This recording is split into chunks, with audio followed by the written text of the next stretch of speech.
Your Worship, esteemed counselors, ladies and gentlemen, good afternoon.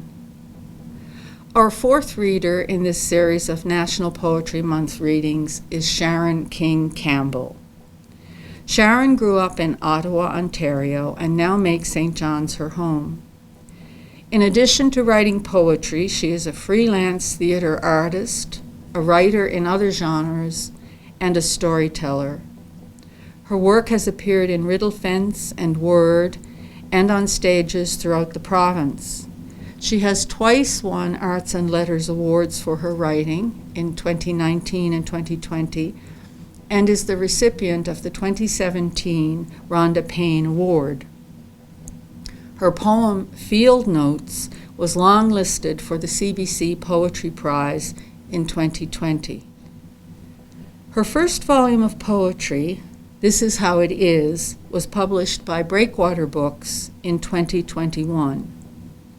One preoccupation of that book is our connection with landscape and the implications of our ways of being in it. This afternoon, she'll read a poem from that book, We've Angered the River God. Please welcome Sharon. Hi, I'm Sharon. Happy National Poetry Month. Welcome to my office, which is just up the hill from St. John's City Hall here in Ocotumguk. Today I'm going to read you a suite of poems about water. In my opinion, water is one of the most miraculous substances on the planet. It's the only substance that appears on Earth in solid, liquid, and gas form. It's lighter, less dense when it's solid than it is when it's a liquid, which allows ice to float, which in turn allowed for the development of life.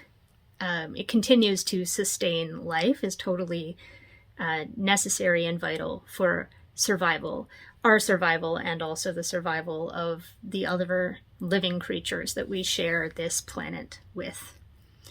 Water has a mystical quality when you are near large bodies of it, which I think we living in St. John's certainly understand. And water has a way of letting us know when things are not quite right. So I wanted to read you this little suite of poems. Whale Call. Words tear apart in this wind. We practice reading lips. Here we are. On a 3/4 thrust of granite, grass carpeted, the ocean is our audience. We orate for the whales. Not the ones we have seen breaching, who slap and wave for us, but their elders, calmly fishing well below, with just a blasted breath to signal to us on the surface.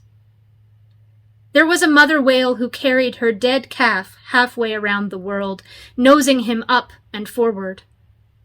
Her grief was our admonishment. What have you done? At last she let his bloated body sink through their vast aquatic world. Out here on the surface of things, we pick late-season blueberries, eyes to the sea, teeth stained purple with the decadence. We've angered the river god, or the ducks have pleased him. He expands their territory over farmlands, into basements, the tops of fences straining the surface, the trees waist deep in water. They rustle their feathers in victory. They dive for those land grasses, terra firma, or so we thought. We, sand in hair, under nails, arms aching with the work of fortifying homes against the river, watch them celebrate, bob down to feast, their tails aloft and gloating. When you see a rainbow, the water is suspended, the sunlight bent. But did you know the arc of it is curled around the seer? Each of us, the core in our own sphere of rainbow, with sun and water, we could see it plain. Thanks, and happy National Poetry Month. Thank you, Sharon. And my thanks to all the poets who have taken part in this year's series of readings here at City Hall. Again, my thanks as well to the city for its acknowledging in this series and in the position of Poet Laureate the art of poetry. And to the readers and listeners through whom these poems live. Thank you.